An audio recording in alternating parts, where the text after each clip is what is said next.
Jen. Sige, sige. Nako. Latest ito. Opo. Breaking news. Kalalabas lang po ng Supreme Court, Sen, nagpa-press con po ang tagapagsalita ng Korte Suprema. At inilabas na ang desisyon dun sa kinu-questioning constitutionality ng impeachment complaint na isinampa laban kay Vice President Sara Duterte. Iisa-isahin natin kasi ito ay wala pa mismo yung papel ng desisyon, pero ipinaliwanag na nung tagapagsalita ng Korte Suprema, si Attorney Camille Ting. Yan. Number 1, Senator Dante Marcoleta. Ito po, Your Honor. Una, the articles of impeachment against VP Sara Duterte is barred by the one-year rule. Nako. According to Supreme Court spokesperson Attorney Camille Ting. Bagyo talaga. Oho. Bagyo. Ito pa, kadugtong. The Senate could not acquire jurisdiction over impeachment proceedings. Nako. Yun pa, mas matindi. Oh. Bagyo. Pero kahit na bagyo yan, napursi na natin yan. Bagay, opo. Kung sila yung mga suki natin, Sen. Nakita na natin, sabi natin, ayan na, pumasok na sa area of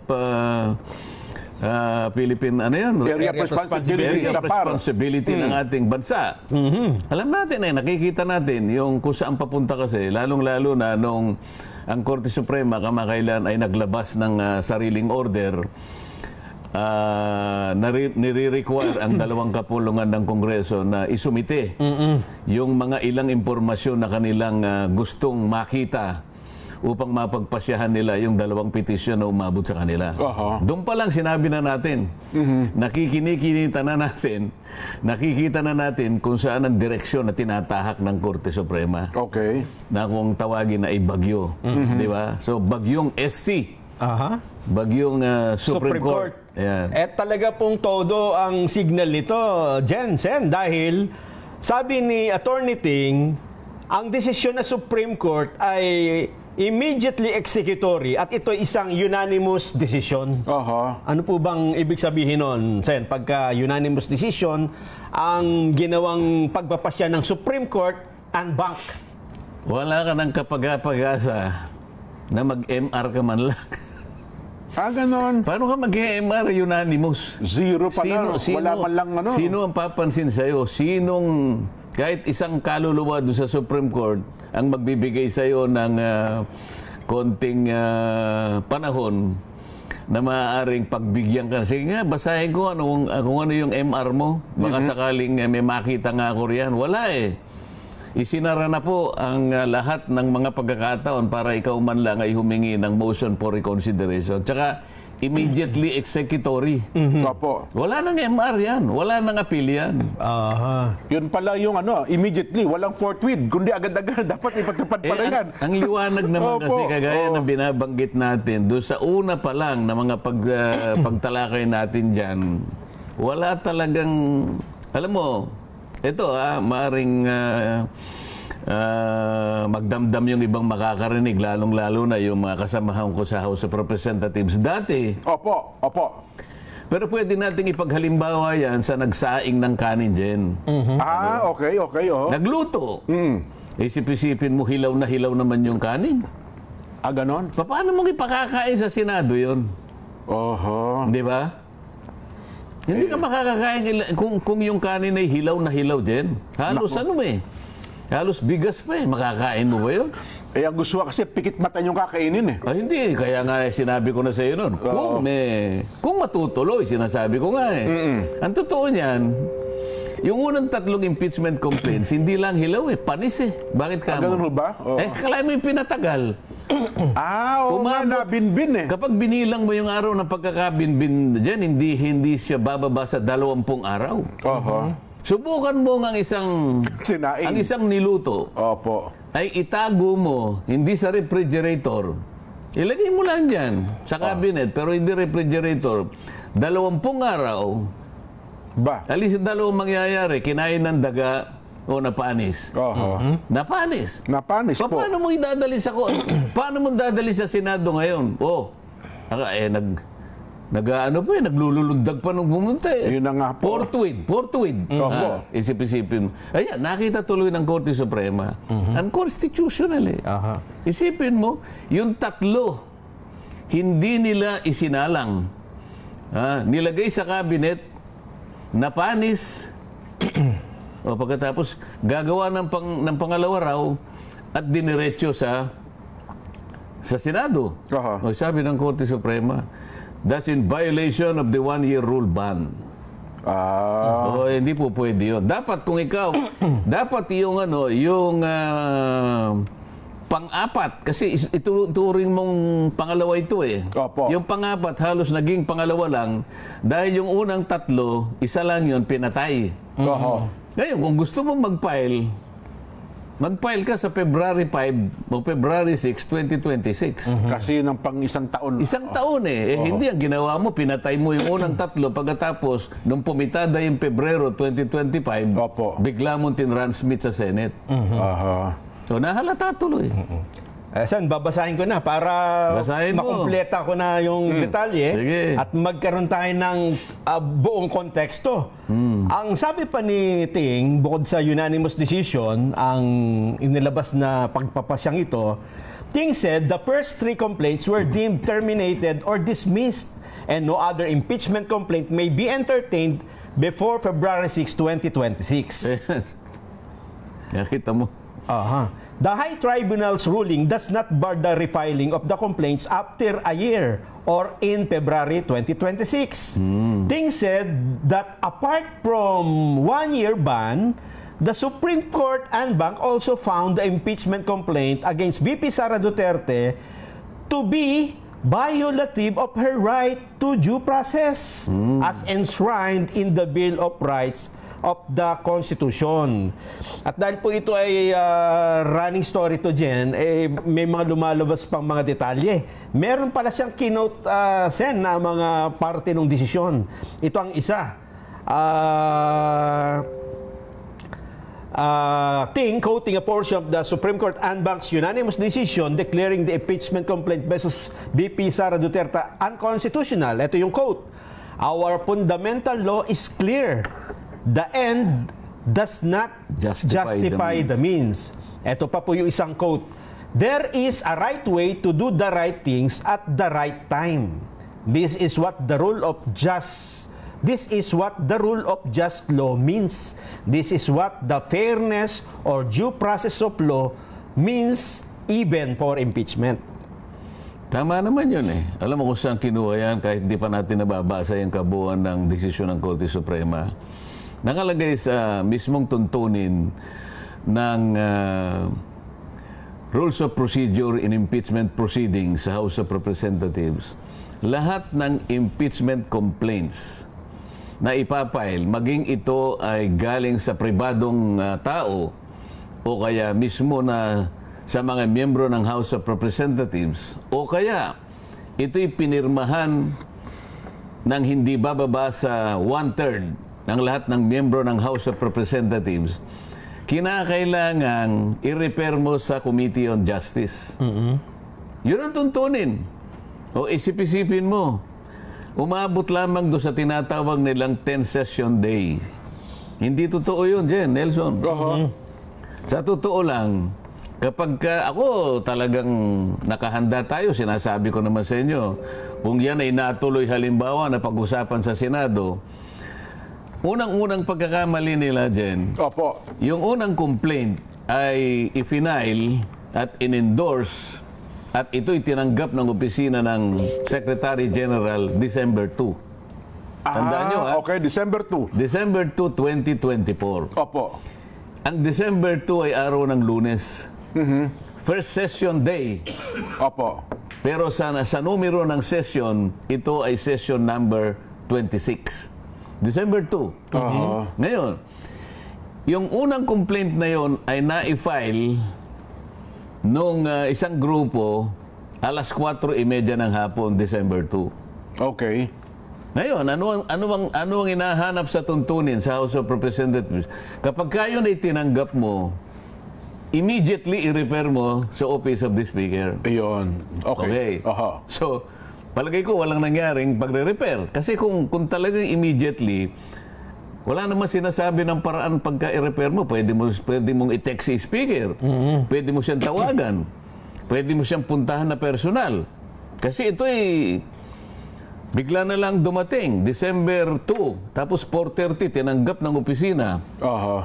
Nelson, kung ikaw ang Secretary General, babasahin mo lang ba yan, tapos ilalagay mo sa opisina mo, o tatawagan mo kaagad ang speaker?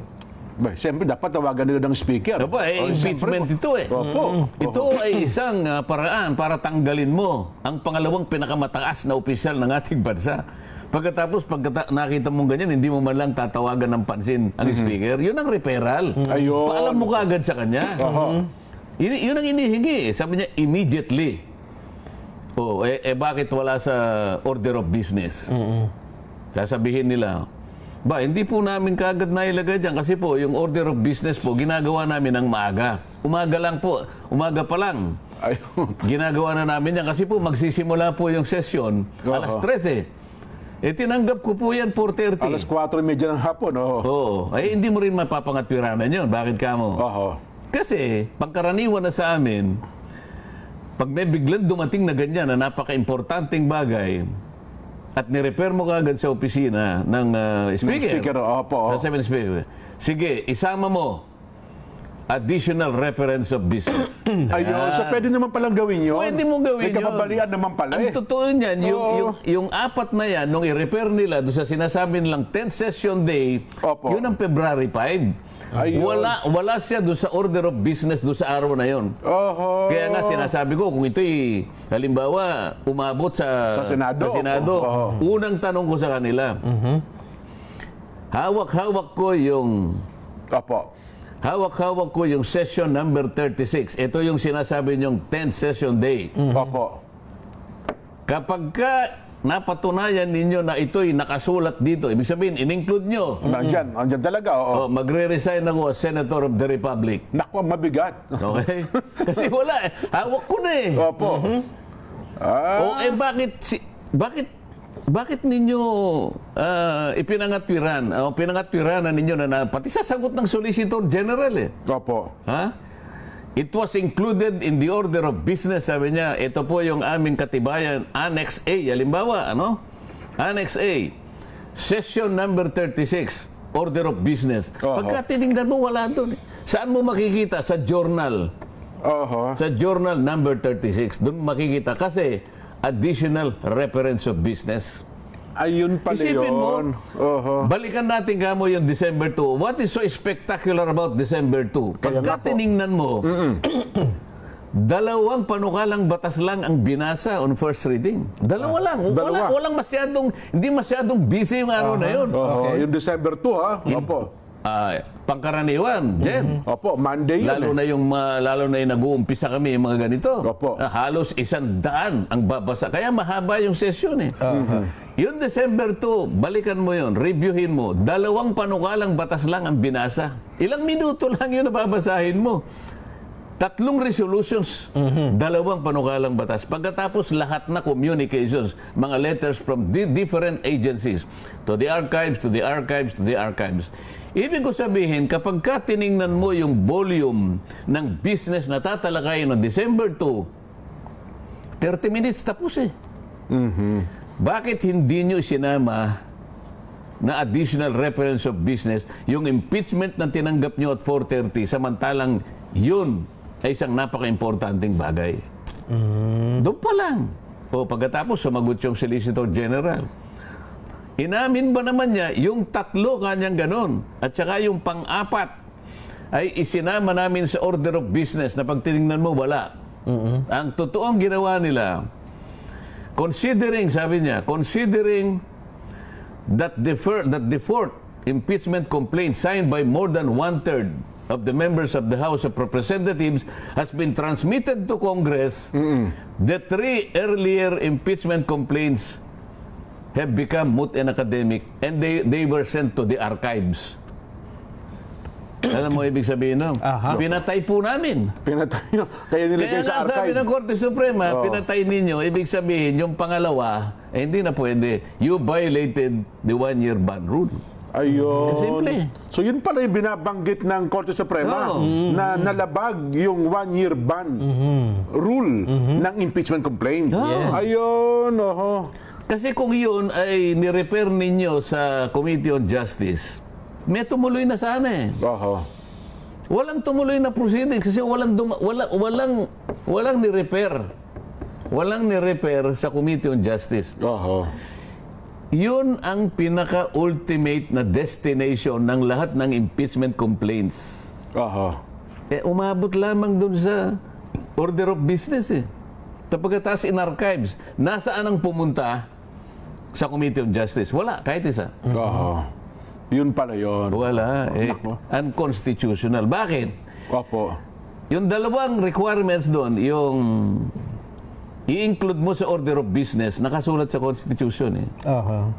Pagkatapos, in 3 session days thereafter, sabi niya, kapag lumabas nga sa order of business, i-repair mo naman sa Committee on Justice.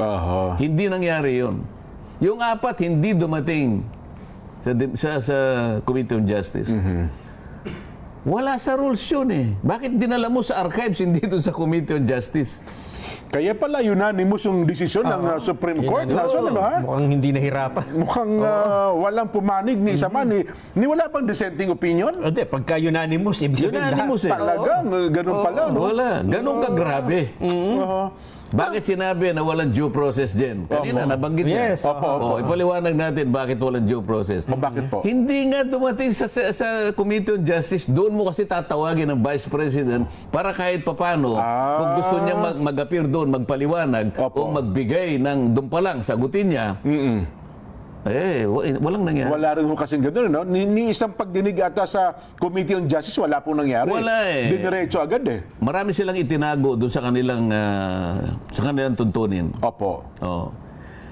Kung babasahin nila Section 2 nung kanilang Rules of Procedure in Impeachment Proceedings, Section number 2, Opo. Initiation and Mode of Filings. Ang halimbawa ganun, Initiation of Impeachment Proceedings. Dalawang bagay lang, ipa-file mo and then referral to the Committee on Justice. Dalawa ang stages yan. I-file mo and then refer to the Committee on Justice. Lahat. Walang exempted doon. Kahit na ito'y galing sa private individual, galing sa member ng Congress, o kaya pinirmahan ng 1/3 o higit pa. Lahat ng ito nakalagay sa Section 2, i-repair mo sa Committee on Justice. Committee on Justice, ayun. Yung port complaint dumating, hindi, tin-transmit ka agad. Opo, dinala agad sa Senado yun. Yun ang kanilang pag-aakala na kapag ka 1/3, ita-transmit mo. Samantalang kung basahin niya uli doon, ang sinabi lang, pagka 1/3 o higit pa, yung pagta-transmit doon, gayahin mo kanya yung approval ng isang bill. Yun lang naman ang sinasabi, yung kung paano mo ita-transmit. Pero walang sinasabi na hindi mo muna i-repair sa Committee on Justice. Ayun pala. Ngayon ko naunawaan, Nelson, dyan. Kaya pala pinagmisa yan. Patay na. Kaya nga ngayon ko lang na-realize. Hindi ba sinasabi na natin yun eh. Nakita ko na yun eh. Nagmisa sila. Sapagkat ibinaon na nila. Patay eh. Pangganyito. Ito pa yung isang maliwanag. Doon sa pangangatwiran ng Solicitor General, sabi niya, yung puka niyang mga nag-file at nag-endorse ng mga naunang complaints, halos 7 yun dyan eh. Yung unang complaint, isang nag-endorse. Parang Percival, whatever. Opo, yung representante ng ano. Yung pangalawa, 3 nandun sila Arlene Brosa, sila yung ganyan. Teacher ata yan. Tapos meron na namang parang 2 na naman yon. Opo. Tapos yung isa si Congressman Bordado. Yan, basta 7 lahat yon. Ang sabi nung Solicitor General, yung nag-endorse nung 3 complaints. Naunang tatlong complaints. Nag-endorse din sila, pumirma din sila. Doon sa pang-apat. Ang tanong. So bago nyo tinransmit sa Senate noong February 5, 2025, Opo. itong 7 na nag-endorse nung unang complaint, okay, na nag-endorse din ng pangalawa, ibig sabihin, dalawang complaints ang in-endorse. Tama o hindi? Hindi tama po. Technically, dalawa talaga yun. Violation talaga. Dahil isa lang talaga eh. Isa lang talaga isang ano. So, nagpasilo sila sa sarili nilang ano eh. Inamin ng Solicitor General. Ito po kanya, pinakita pa yung pirma dun sa... Opo, yung mga pinirmahan po nila, yes. Yung signature page nung pang-apat, ayan po kanya. Ayan po kanya. Ginawang exhibit pa eh. O, di ibig sabihin, kung ako ang Korte Suprema, di malinaw yun.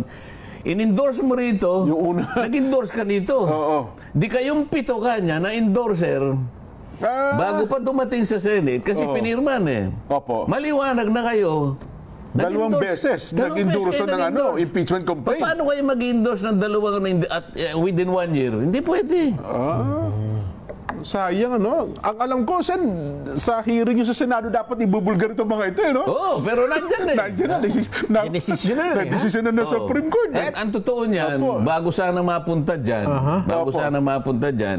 yung mainit na usapin, paano mo itatawid? Di ba? Isa pa yun, isa pa pong issue yun, no? From 19 Congress to 20th Congress. Talaga yun. At nakahanda naman tayo, kahit saan mo isakay.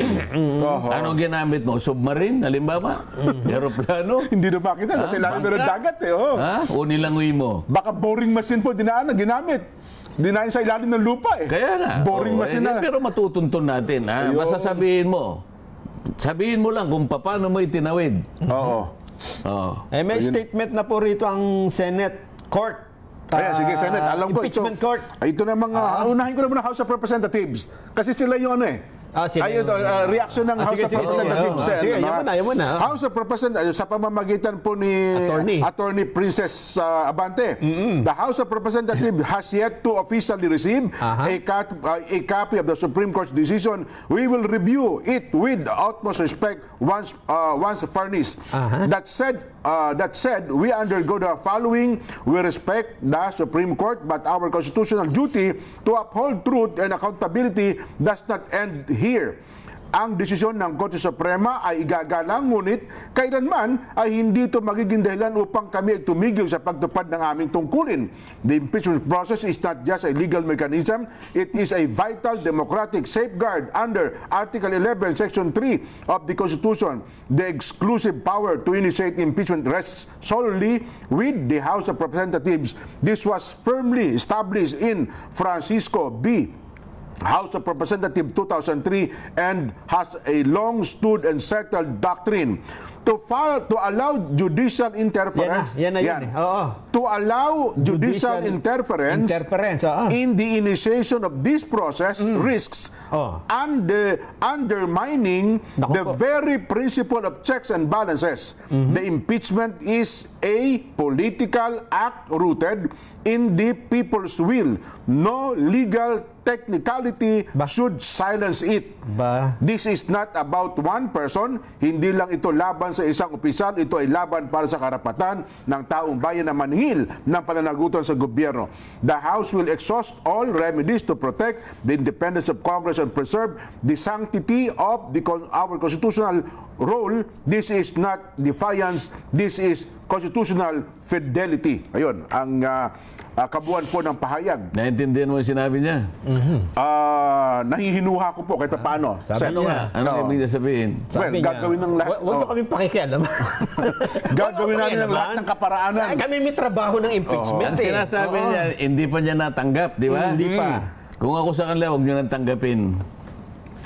Di ba dapat nilang tanggapin? Tanggapin nila yung katotohanan. Ibig sabihin, hindi pa nila tinanggap, di ba? Ang ibig sabihin, okay, kunin mo ng dahan-dahan at huwag mo na ipakita sa iba. Ganun ba? Pagkatapos, pansarili mo na lang. Huwag ka na magsalita kung ano yung pinagsasabi. Yung judicial interference daw yun. O sa Senado naman? Eto naman, nasa Senado. Nako, magugulat ka rito. Ito po ay inilabas ng Senado as impeachment court, Kasi meron silang tagapagsalita, di ba? Si Attorney Tonggol. Si Attorney Reggie Tonggol. Siya ang nag-release ng statement na ito. We acknowledge the Supreme Court's decision declaring the articles of impeachment against Vice President Sara Duterte as unconstitutional. the Senate, sitting as an impeachment court, has always acted in deference to the constitutional and rule of law. As a co-equal branch of government, we are duty-bound to respect the finality of rulings issued by the High Court. This decision affirms the careful and deliberate posture taken by the impeachment court that constitutional issues surrounding the articles required clarity before trial proceedings could commence. The court's ruling validates the prudence and restraint exercised by the Senate majority in recognizing those legal uncertainties from the outset. We now await the formal transmittal of the Supreme Court's decision and any related guidance that may affect the impeachment court's jurisdiction moving forward.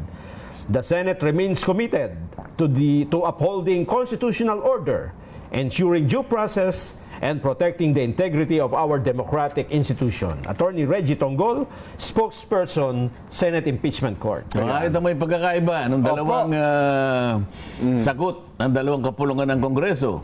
Ang Senado malinaw. Tinatanggap po namin at nagpapasakop kami sa inyong pagdidesisyon. Ganun lang kasimple. Sa yung isa. Huwag nyo kami pakialaman. Didiskarte pa kami sapagkat yan ay trabaho namin. Isipin mo merong apat na hinihingi ang Korte Suprema. Mula sa 10 yata yun, hindi ko nagkakamali. 4 doon ay sinagot nila ng pabalang. Solicitor General ito. Halimbawa, wala lang sa akin yung listahan. 4 ito eh. Sabi doon sa isa, in relation to the articles of impeachment submitted to the Senate, kailangan naming malaman, sabi niya, kung lahat ng mga miyembro na pumirma, yung 215, ay binigyan nyo ng isa-isa ng kopya. Yan. Alam mo ang sagot nila? Kami po kanya ay magsasabi sa inyo ng ganito. May mga bagay po na wala po tayong pakialaman. Kung baga ganito yung sinayin. Tama. Tayo po mag-obserba po tayo ng kani-kanyang ng kani-kanyang limitasyon. Co-equal branch po tayo eh. Kaya wag nyo kaming panghimas. Parang ganun eh. Sabi, 4 ito eh. Tinatanong lang naman eh. Lahat po ng pumirma ng 200 in relation to the articles of impeachment, binigyan po ba nyo sila ng isa-isa ng pagkakataon na mabasa man lang nila ito? Bakit hindi mo isagutin ng totoo yun? In relation to that article, blah, blah, blah. Nabigyan nyo po ba sila ng panahon? Nabigyan nyo ba sila ng kopya ng lahat ng ebidensya na kanilang dapat na mabasa upang sa ganun ay makapirma sila o hindi? Yun, yun ang tipo ng mga pangangailangan eh. Ganun ang sagot. Meron po tayo kanyang sariling sphere. Kanya-kanya eh. Separation. Para sagutin mo ang Korte Suprema ng ganun. Saman tinatalong lang naman niya eh. Tapos sabi niya, in the case of blah blah blah, sabi niya. Pero nakalimutan niya na, ginawa pa niyang bold eh. Kung yan naman kanya hindi nakakita ng kaduda-duda ang Korte Suprema, kaduda-duda nga kaya nga hinihingi nga sa inyo ito eh. Kasi nakakita siya nakakampi sa katauhan ng isang Associate Justice, retired eh. Sabi, pumirma na nga eh, tatanungin niya pa kung nabasa o hindi. Di ba parang ganun na lang style eh. Hilaw nga. Nakita ko yung hilaw nga eh. Paano ang gagawin mo? Isip-isipin mo naman. Isip-isipin mo, ito nga yung pinapaliwanag natin. Napakasimple lang nito. 3 steps lang ang pinag-uusapan. I-refer mo immediately to the office of the Speaker. Yan po. Ang Speaker naman, i-include niya sa order of business within 10 session days. Pagkatapos, ito yung pangatlo. 3 days thereafter, after the inclusion in the order of business, i-refer mo sa Committee on Justice. 3 lang. Bakit nawala ito? Itong una, hindi ni-refer immediately. Ito naman, sinabi, 10 session days. Pero pag binilang mo, kung pang-ilan yung sinabi nilang Session 36, pang-11. Pang-11 days. Bakit ka mo? Yung sinasabi ko kanina, December 2, doon i-final yung naunang impeachment complaint. December 2. Yung December 2 is Session number 26. Tandaan mo, Nelson? Opo. Session number 26, sabi nila, yung Section 36, yun ang number 10. Bilangin mo. 26. 27, 28, 29, 30, 31, 32, 33, 34, 35. Opo. 10 na yung 35 eh. Yung 36 pang 11. Pang 11. Ayun. So itinago nila, hindi nila in-include yung section 20, yung session 26 doon sa bilangan. Para lang palitawin. Nagkamali sila sa kanilang pagkwenta. Sa bilang, oo nga. So nung i-present na Solicitor General, hindi nauna siya sa 27. Teka muna. 27 agad. 26 Lunes yun, session day yun. Ba't hindi mo include yun? Doon niya ipinail. 4:30 nga lang ng hapon. Pero malinaw, na-file niya sa araw na yun. Ba't hindi mo sinama yun? Yun. So bilangin mo from 26 up to 36, 11 yun. Ayun. So 11 days. Lumilitaw. Technically, 11 days. Technically, mali na yun. Nasa ng napakaraming mali. Una, pag binasa mo yung order of business, wala doon. Pagka binilang mo, hindi 10, 11. 11 days. Pagpalagay mo ng tama yun, bakit hindi mo dinala sa Committee on Justice? Bakit dinala mo sa archives?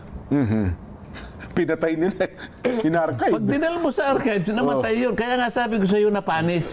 Pagkatapos, itong lutong panis at hilaw na hilaw, dadalhin mo sa Senado at sasabihin mo, Senate, forthwith. Lunukin nyo yan, ha? Nagmamadali sila. Kung ba, nguyain nyo ito ng madaling-madali. Ano mga klaseng? Nakita mo sabi ng Supreme Court? Unanimous. Ito po naman ang statement ni BP Inday Sara. Official statement of the defense team of Vice President Sara Duterte. We welcome the Supreme Court's ruling declaring the articles of impeachment against VP Vice President Sara Z. Duterte unconstitutional for violating the one-year bar article under Article 9, Section 3.5 of the 1987 Constitution. The decision of the Honorable Courts affirms that we had maintained from outset that the fourth impeachment complaint is unconstitutionally infirm. This unanimous decision has once again upheld the rule of law and reinforced the constitutional limits against abuse of the impeachment process. We remain prepared to address the allegations at the proper time and before the appropriate forum. Yan po naman ang official statement ng defense team ni BP Inday Sara. Sen. Ewan ko, kung nakita ng Supreme Court yung verification, isa pang problema yan. Ganun po. Kapag binasa mo yung impeachment complaint na ginawa nila, 32 pages yan dyan. Yung last page, 32 pages, nakalagay, subscribed and verified before me. Sabi, ang nagsasalita si Secretary General Reginald Velasco. Subscribed and verified before me. Ganyan, ha? Na itong mga signatories are known to me and they're all members of the House of Representatives. Okay. And all of them signed this impeachment complaint consisting of 32 pages. Hindi verification yun. Hindi ba kung sa mga abogado tawag doon jurat. Jurat po ang tao. Ano yung jurat? Yung pinapanindigan mo, nakilala mo yung mga taong pumirma. Ayun. At pinirmahan nila ito. At ilan ang bilang ng pahina ng pinirmahan. Yun ang jurat. Jurat po para kung gumawa ka ng affidavit na di mo nakalagay ito, subscribe and sworn to before me, Subarjaga, exhibiting to me his ID number, blah, blah, blah. Affidavit, jurat. Ano ba dapat?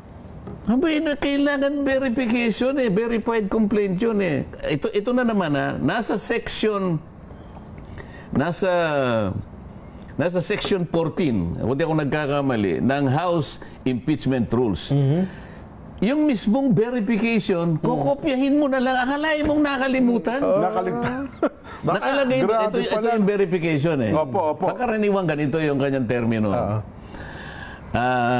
We caused the preparation of this complaint. All of them, 215.